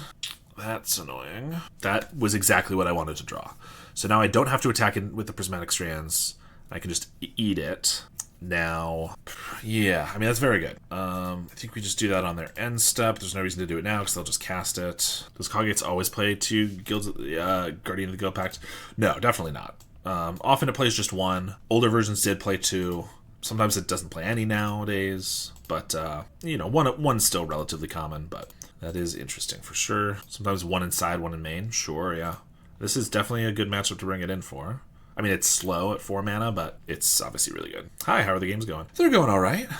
We're, what, 1-1 so far? Ooh, well, that's not a great draw for us. We're also... We each have played a game here, won a game here. So, well, that's annoying. Obviously, we gotta sack this. The reunion for the Prismatic's good. And if they want to make sure we don't get the zombie by casting in response, then at least we get a guy tapped, which is probably not super relevant now that we lost the beetle, but before it was going to be relevant. Because if I could have had 4 lethal attackers, it could have been pretty good. Okay, they let that go. I guess we just let that go. Another vampire, so that could be a 4 lethal attackers. So next turn I could slam in with everybody. Block, we're gonna have to sack 2 to keep them alive. Alright, well, we play this and we just pass, I think. I could attack with vampire, feeder to force losing the Squadron Hawk, but they could like double up on the feeder. It would not be very good. Let me please stop playing spikes, it's annoying. No, spikes are gonna spike. You gotta learn to play around those 4 spikes. Never cast anything on curve ever again. That's the ticket. Gotta mana tie this 4 spike.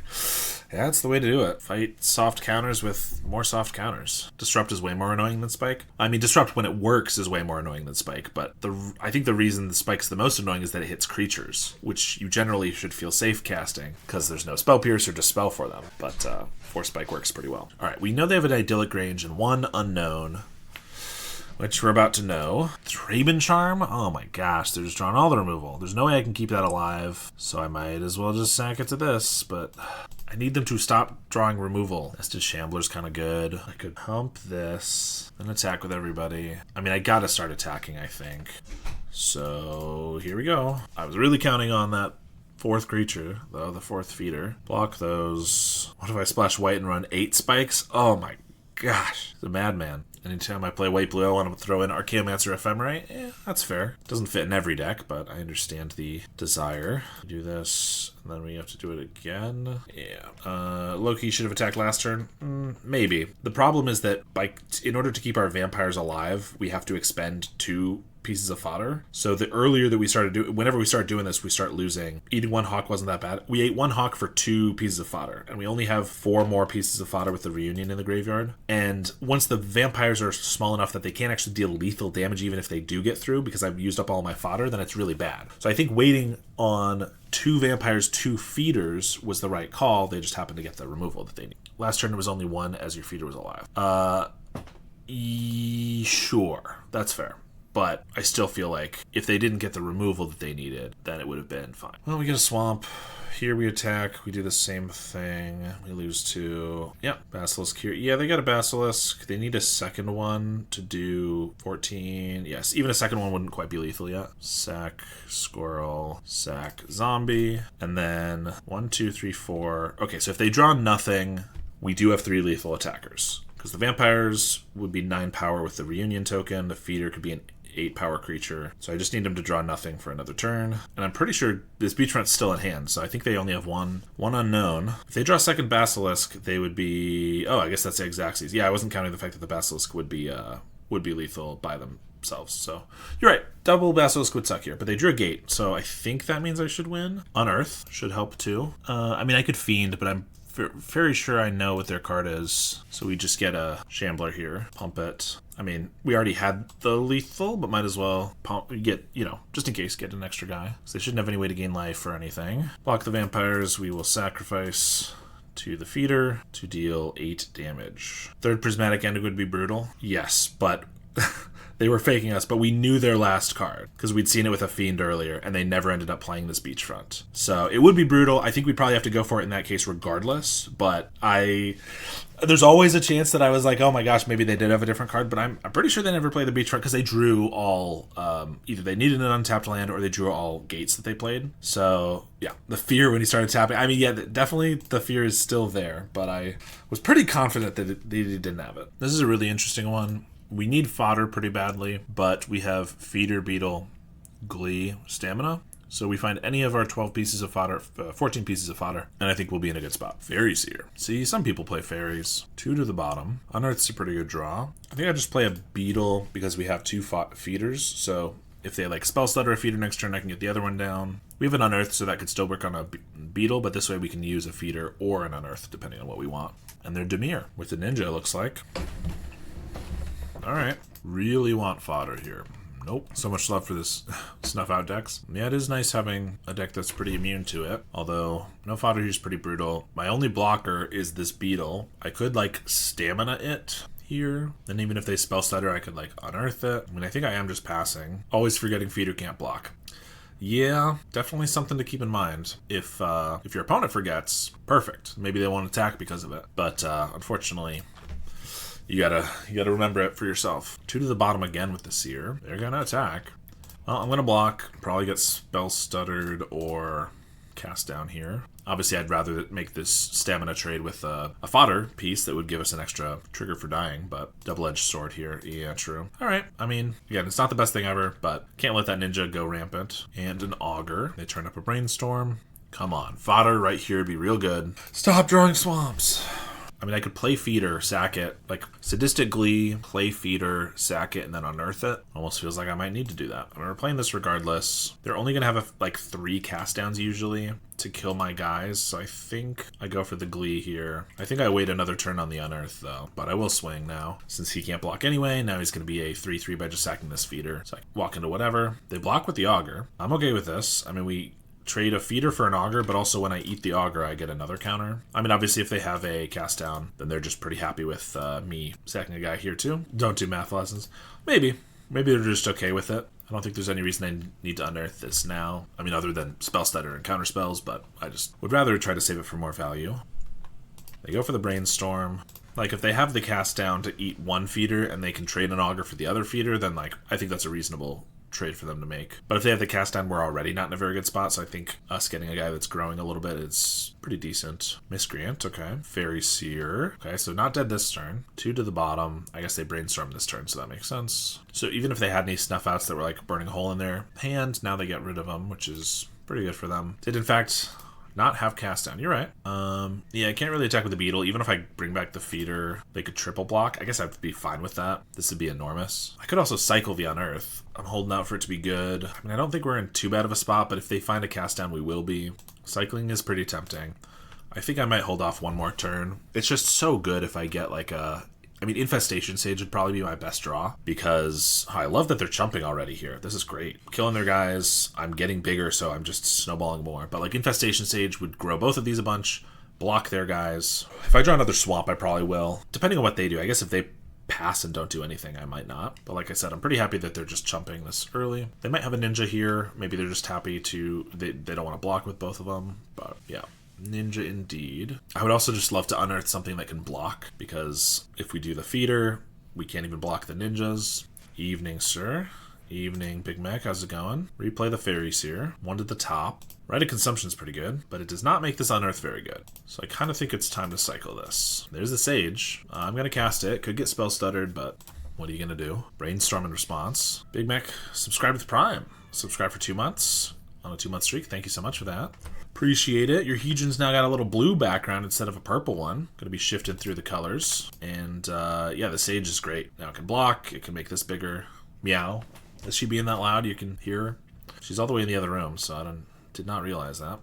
All right. They're being overly conservative with their life total, like chumping every single turn, which obviously makes this Rite of Consumption worse. So it's actually, you know, maybe they're playing it right, knowing that we have a right in hand. But they've thrown away like 3 creatures already to this feeder that they could have. So just watch the Boros Synth video. Cool deck.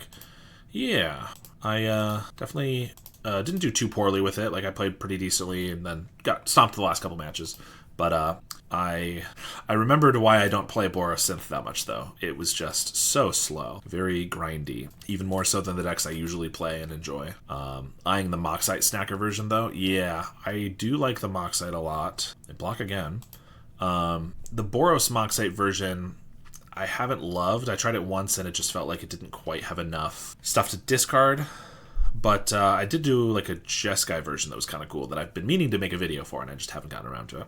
Should be better now when high tides come down. Yeah.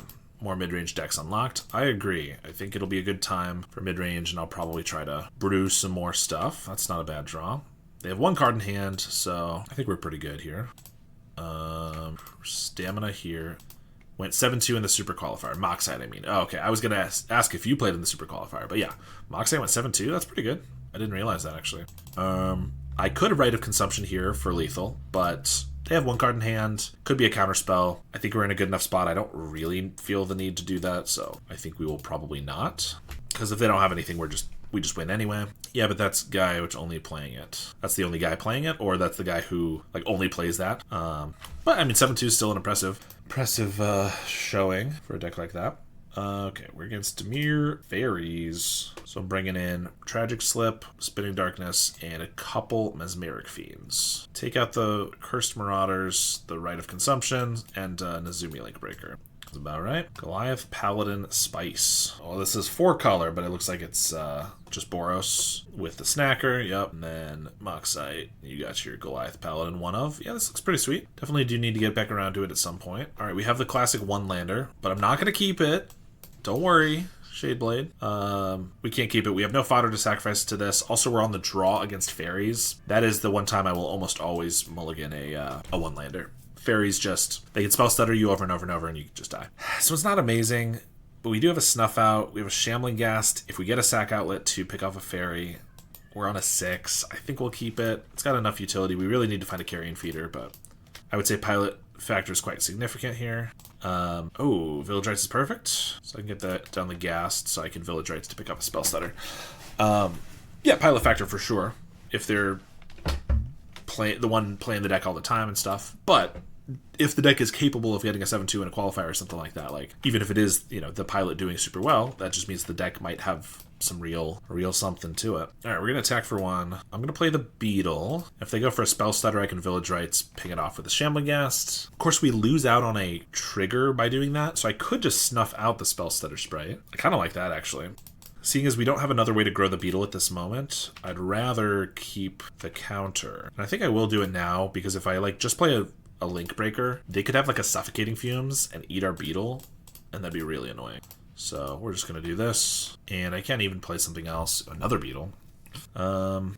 Yeah, I guess I'll try to get a... Yeah, because if I draw a Carrion Feeder, then I can carry in, and then they counterspell and I unearth, maybe. I don't know. My position on Boros Loki, same. Value package so big, you have to guess right slots to meta and pray. Yeah. My issue with it, with the Borosynth that I played, was just that the threats are just not very good. You have Core Skyfisher and Glithawk, but then you play 7 Inspectors, a couple Dawnbringers, Seeker of the Way, but Seeker of the Way gets blocked and killed really easily. And so every single game just took so long because all your main win cons are 1-2s, and that's why I like Esper, because in addition to Refurbs, which is another 2-power flyer, you also get Mirror Enforcers and stuff. So just I'm just over Inspectors mostly. That's why I play Snacker, I guess. Yeah, I think Moxite having Snacker does help it a lot. I dunked on Esper though. When did I dunk on Esper? Esper's great. There's nothing wrong with Esper. It's a perfect deck with Boros, 3 Dustos. Oh, when I was playing against them. Oh, well, yeah, Esper sucks. So, yes, you're right about that. I guess I'll attack with both. If they want to trade this for the Beetle, I can stamina it, and then they don't get a ninja down. So I'm kind of happy with that. What are they doing? They're chumping the other one? Okay, this person is so scared of Black Sack. And look, rightfully so, but almost too much. They didn't even try to force the Beetle. The one damage difference to trade. They've been hurt. Augur Boss. Yeah, I mean, also Dust to Dust is just going to do that against opponents' affinity decks. They have Giant and Sorrow. Yeah, that is a way that it could have made some sense, but I still think that's really risky because I have one way to sack something and it's just all null, but they don't even have that. Yeah, I was thinking to get a board wipe, but this looks weird still. Yeah, I definitely thought that too. But unfortunately, without a sack outlet, we just don't have much else to do here. I'm just going to do attack again, and I have the stamina. Plus now I have the Tragic Slip if they have the Spell Stutter here. If you're at 20 life and I'm going to hit you for 7, I respect trying to chump it, because you know, I might try to Rite of Consumption you, but they were chumping last game from like a 3/3, so counterspell. Yeah, I guess that's not great. So now I could Tragic Slip to keep my beetle alive. That's not very good. I could Tragic Slip after. That's probably fine. I can unearth the beetle. Yeah, I guess this didn't go great. Probably not a great reason to have attacked with the 1/1 beetle here. I think I will Tragic Slip just to make sure they don't get a ninja down. And I don't think I'm going to unearth though, because what's the beetle doing for me? Nothing until I get a Carrion Feeder. And if I get a Carrion Feeder, I'd like it to survive through counter spells. So yeah, I think that was definitely a mistake to attack with the second beetle there. I was just kind of in the rhythm of doing that. So Brainstorm, we also know they have a Preordain, so they can scry those away. Okay, Cycle a Lorien. There's the Preordain. Any thoughts on the bannings? Yeah, I think that I am not personally upset that High Tide was banned. I think it is a unfun deck to play against. Even people who like playing as the deck have admitted they don't really like playing against the deck, so there's just not really a lot of value keeping it around, it seems like. So I'm not really upset about it. I did think it was possible that it wouldn't get banned just because it wasn't the highest win rate or meta percentage or anything, but I understand the reasonings. I think that they're very reasonable, and I am fine with them, and I'm personally happy I won't have to play against that deck anymore. So 55% was quite high. Was it 55% consistently for like a while? Because I thought it was like, I don't know. I thought it was like lower in matchups too polarized. I mean, that's true. Like some matchups were like, oh, I just win against High Tide. Like Mono Blue Fairy supposedly is like that, and some that you just lose against it. Unearth, I guess I just have to cycle this at this point. Now they have a Monarch. I mean, this is pretty risky for them, especially because I can just take it here, but I need to also like have something. But if I get a removal spell, it's decent. Gas would picking this off would be kind of cool. I guess if I attack with both of these, I have to throw away this beetle. Or if I attack with everything, I have to throw away the beetle to get the Monarch. But then they block here. I get a bunch of blockers. Yeah, I guess I'm going to take the Monarch. I don't know. This is a weird game. These beetles have not had food for so long. Gavin said so. We don't have challenge data anymore. Yeah, I mean, certainly I read and watched everything, you know, Gavin had put out about it, but I must have just missed the 55%. But MTGO team can't fix replays still. Yeah, I know. I've been pretty annoyed about the replays all year because I think it was like January that they stopped working. And theoretically, they've said like, oh, it's a ticket that we're planning to have done by the end of the year. But it's like, well, why does it take a year to fix replays? So I've also been pretty annoyed by that. We're definitely playing Shambling Ghast. I guess I'll probably play the Beetle. If they do have a Drown in Sorrow, it's kind of annoying because it kills the Beetle. But if I get like a Village Rites here, it's good. I could keep the Monarch currently through these, so maybe it's fine. I don't know. It always felt pretty good when playing a Raven's Crime early against High Tide. You're right, but like in Asper Affinity where I play Raven's Crime, if I don't have the Crime, if I don't have Crime or like a refurb that I can pick up and re-put down like 3 or 4 times, it was a pretty tough matchup to win. You don't want to cast down here? Or cast Drown here. I mean, it would make it so we couldn't get the Monarch, and it would kill this, but it would kill all 4 of these. I think Drown would be fine. I guess Shambling Ghast would kill the Thorn. Fair enough. Good point. I forgot about that. But you're right. Unearth. I think I'm cycling this again. They do have a flyer now, and if I find a way to sack, I can ping it off. Oh, we're just drawing so many of these. I guess I attack with the Shambling Ghast because it's a free damage. There's no way they block because then they lose their Miscreant. Don't have the Crime. Can't do the time. Ain't that the truth? Cacaw. How about Swamp, huh? Yeah, that's all I need. I mean, I could still get a Snuff out here, or Tragic Slip. No.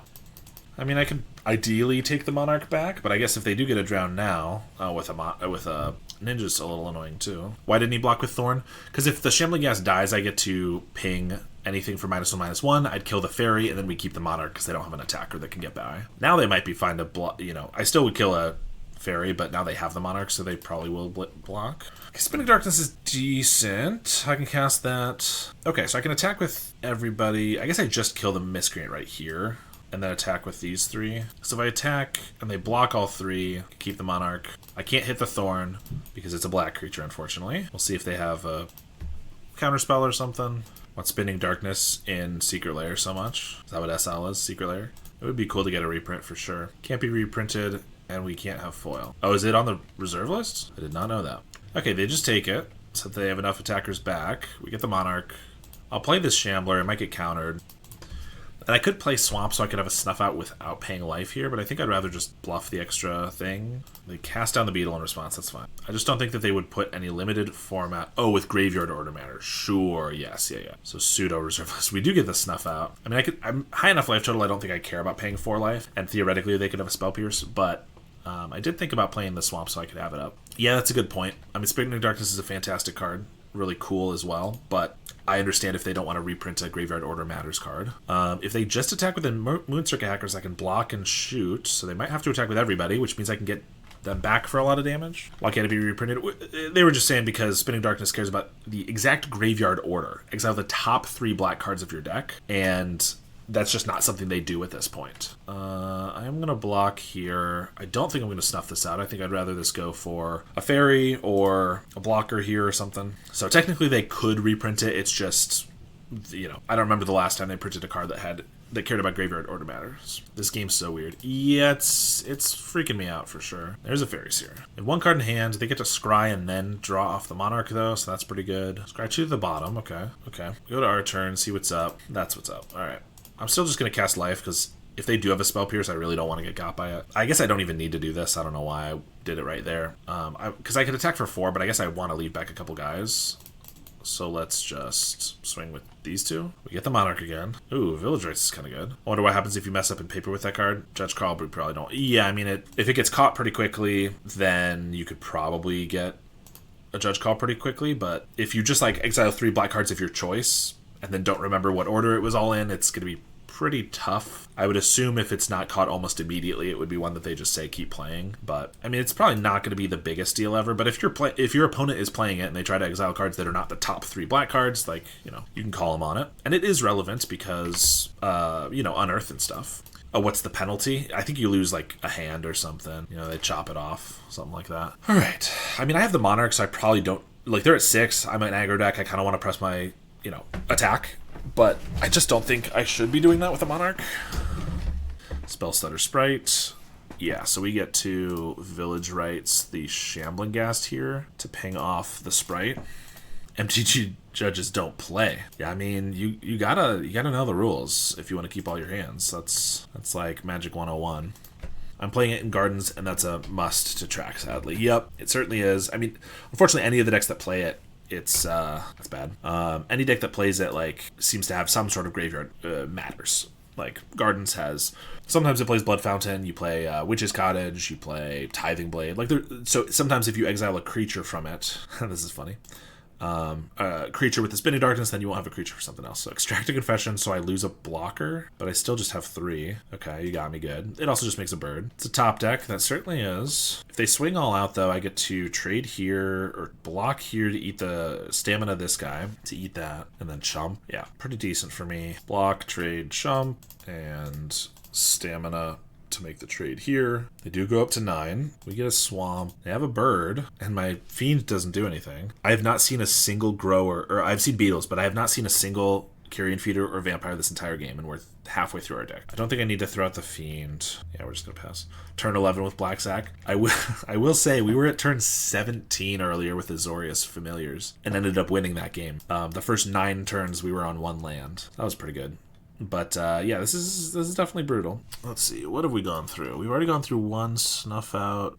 Both are Snuff Outs. Spinning Darkness, Tragic Slip. So I have 1 Tragic Slip left. Oh my gosh, we're only drawing fodder. Well, I'm going to play Fiend, see what their card is. Then I'm going to play 2 of these, I guess. Yep, it's an island. I could attack with everything, and then I lose a bunch of value. I trade for 1 Miscreant, maybe. This game is crazy. I think if I had just gotten a single... a single feeder or vampire this entire game, I would have won ages ago. But you can check. There ain't one anywhere. They're attacking with the flyers. Okay. I feel like that means they have to have gotten like a suffocating fumes. Otherwise, why are they feeling so comfortable? But I'm going to attack with the crew. I mean, I guess Fumes gives us flyers, so it's honestly not the end of the world. It kills 6 of our creatures, and it gives us 4 back. It's not great, but I could be more strategic, only attacking with a couple of these, but I have to lose 2 of them. They are low enough that, like, I don't know. I think this just makes the most sense. They block just 1. Take 5. Okay, 4. Yeah, I'm going to play this. It could get spell stuttered, but I think it's fine, and we get a swamp. They didn't have the Fumes, so I'm still confused by that attack. 1, 2, 3, so this isn't quite lethal. What? And now they have the ninja, but they did on a bird instead of the miscreant? If only you could do something productive with all these lands. Ben, I'm not putting Raven's Crime in my Black Sack deck. It's not happening.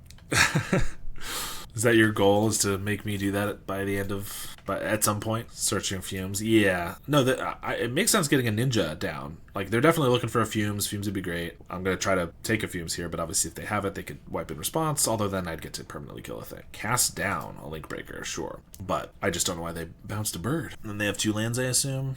They have a thorn, fair enough. I get attack, I get in for 1, maybe, and I eat 2 guys, but I lose 4. They're gonna have to start giving me flyers at some point. I think I still attack. I'm also pretty close to dead, so I don't know. The moment he will do it for content, he would see only 1-landers. I mean, I only see 1-landers anyway, and that won't stop me. It certainly won't stop me from keeping those hands. 1 land, 3 Ravenscrime. Perfecto. Okay, they do trade a couple of guys off. We do get the Monarch, of course, which is also part of why this is decent. We get back enough blockers. I mean, this is, like, potentially the most crazy game I've played. Oh, look. 27 from the bottom. Our first sack creature. In before right for 1 damage lethal. That'd be pretty good. I believe... This is game 2, right? I believe I cited out the Rite of Consumptions, but that would be really funny. Preordained. Okay, so they got 4 guys... Only 1 flyer. I guess I can mercenary up the insects, attack for 2. Then I have a blood throne to sack this to make another 1/1 flyer. You know what you could cast with the 1-lander? I have an idea of what I could cast with the 1-land. I have an inkling. And there they are. They're all going to come now, and they're going to be subpar at this point. Here's a carrion feeder. They have 2 flyers. They're at 3, but I feel like I guess I can force them to block 1. Yeah, they're 4 minutes on clock. Yeah. And I believe I'm up a game, so there's definitely that. I guess I pump an insect and I attack. I force a block. I don't need to attack with the other insect just because they could take it and then take the Monarch. Like, I don't know. But this forces a block. Why are you blocking with Sears when you have a bird? Perfectly good bird illusion to chump with. There's a sadistically... Oh, that's actually really good. Throw that on an insect if they attack with the bird here. Maybe I let them take the Monarch then. Although if they have any spell, it's, you know... Okay, double Mystic. I mean, if they get a Suffocating Fumes at some point, they could still win this game. But, okay, it's pretty good. He loves birds. I mean, you know, that's a good point. Ooh, Village Rites is good. Okay, so sadistically on Insect token. Village Rites the Infestation Sage. Grow that guy. It's turn 16, and I finally have some growers on the board. I have 3 of them now. We draw 2 cards, hopefully not swamps. Perfect.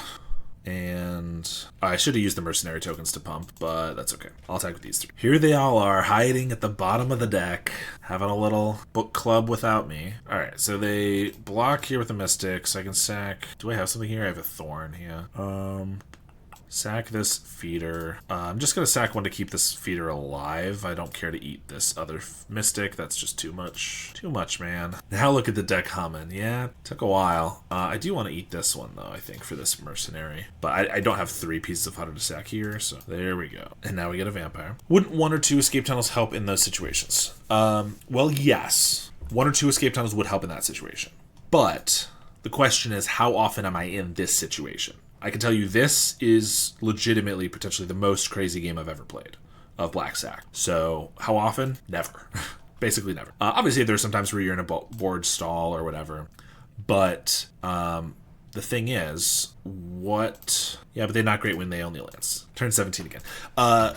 So first of all, obviously there's a big downside. They come into play tapped, which is enormous for a deck that has...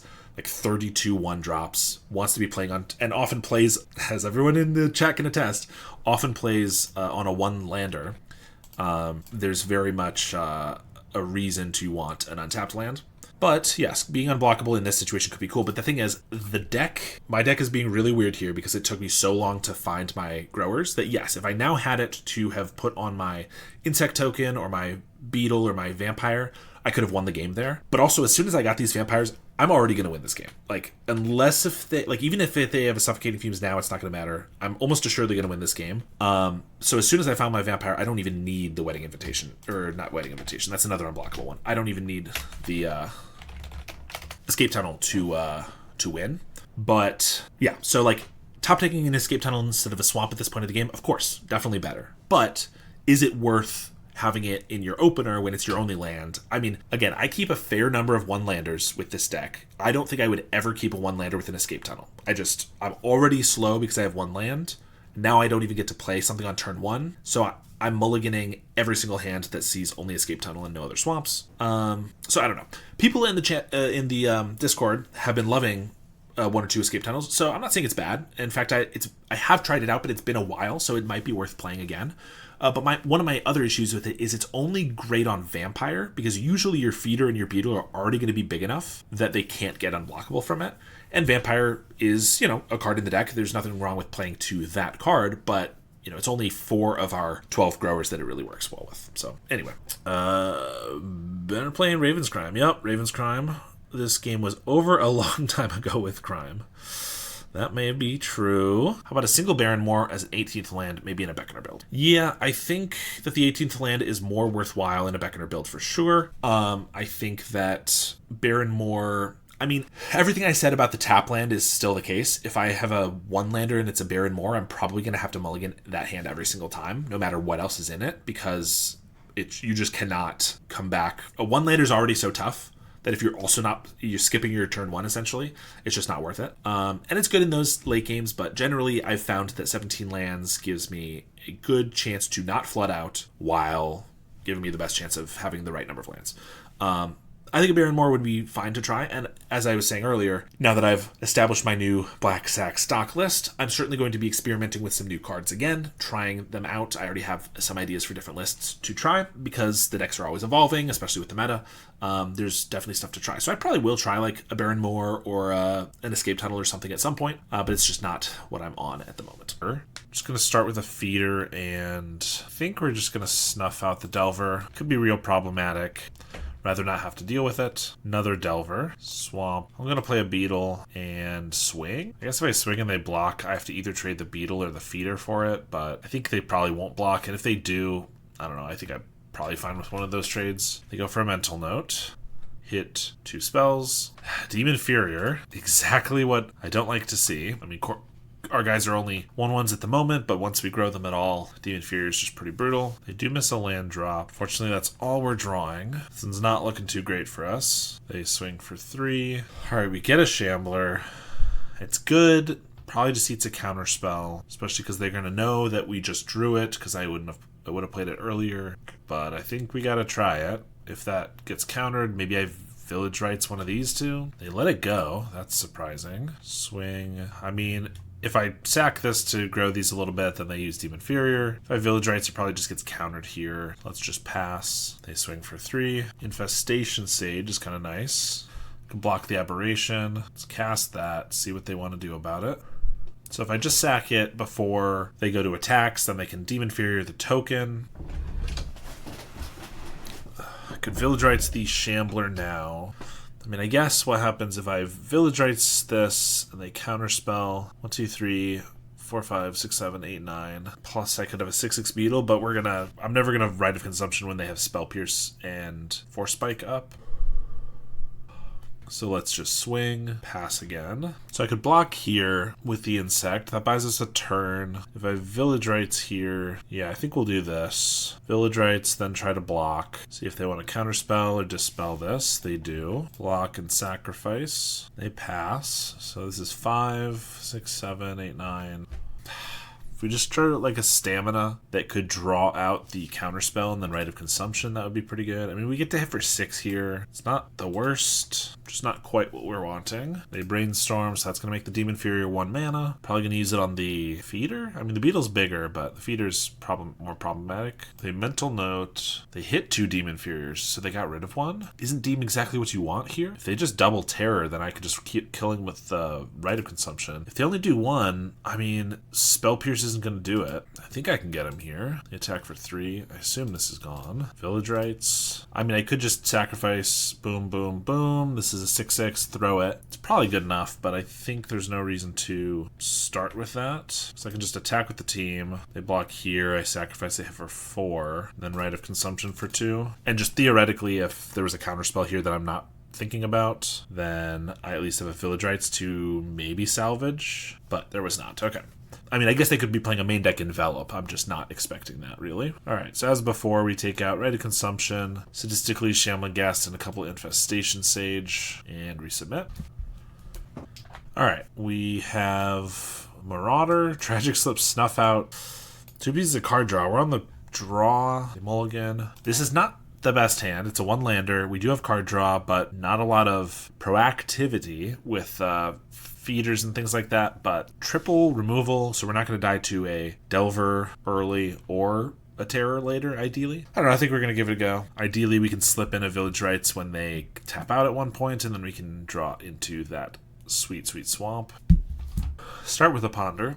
Alright, we get a Bloodthrone Vampire, not the worst. A Brainstorm, okay. Very proactively looking for something. Then Mental Note, I mean, I'm happy for them to do this at sorcery speed. This taps him out, so that even if I don't get my swamp, I could Village Rites here, but since I think I just played the Bloodthrone Vampire. It's protected against a Gut Shot, which is nice. They do have 5 spells already in the grave, so they could definitely, they're probably doing this so they can slam down a couple terrors. Luckily, we have the answer. Serpent, Carrion Feeder. I'm going to snuff out the Serpent. We'll see if they have a Dispel for this. If so, I could just Marauder it, or I could, Village Rites Tragic Slip. Probably that one, because then we can hit a Swamp, maybe. We also want to keep the Marauder for an actual terror, but if they're going to let that go, then I'm just going to swing for 2. Pass. They Brainstorm on the end step. Okay, another Serpent, a Terror, and another Terror. Okay, so I think because I want to use this mana, I Carrion Feeder the Shambler here, and I Tragic Slip the Serpent, so that's gone, and then I can Marauder. Ooh, Fiend, take their last card. Could be decent. We could still take a little bit of damage. I think we just Marauder away one of their terrors while they're tapped out, and I can't do much here, so we're gonna pass, but if they try to race us, we're gonna have a faster clock, I think. If they don't try to race us, we just ideally can draw more from these Village Rites. They Ponder and don't shuffle. They swing. Okay, that means they probably got another creature. I don't really want to chump, though. We have limited fodder, and I might want a Village Rites, but we'll take it. I assume there's another Serpent. Indeed. All right, we get a Swamp, so I think that means we Fiend Village Rites. I guess if their last card is, Spell Pierce or something, it's kind of awkward because they get the Village Rites, but I think we're going to do it anyway. Hope for the best. All right, it works. They didn't even cast the Mental Note. That's interesting. All right. Well, we're going to chump, take some damage, but then I can get Shambler Stamina. So as long as they don't top deck anything very good, this should be good for us. Delver. Okay. That does allow these to be lethal. Yeah, it's not the worst, it's not the best. Rotten Reunion. I'm going to play a Shambler. I guess I have to just leave this all up. Yeah, if they get a Sleep of the Dead, we're also just going to die to that. But this one went really well for us.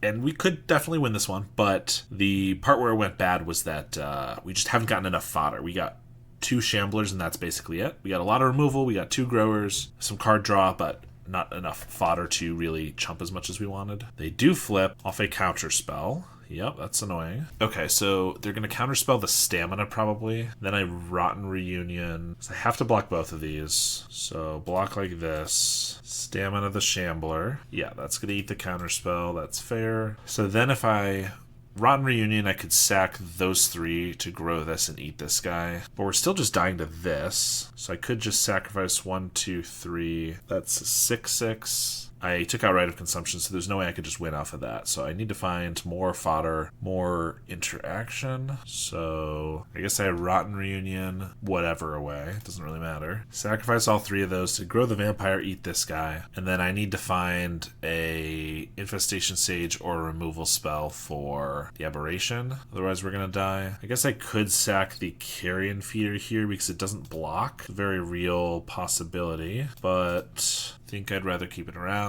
So yeah, Swamp, Infestation Sage, or Tragic Slip, or Cursed Marauder. Marauder doesn't even do it now. Well, yeah, we just did not hit the fodder we needed to chump block these. We had to take 2 hits that we shouldn't have because we just didn't have the fodder for them. We're going to Village Rites this since it can't block, and if we draw well, maybe we can get there. But we Beetle, Reunion, and we're going to die to the Aberration. That's not going to work.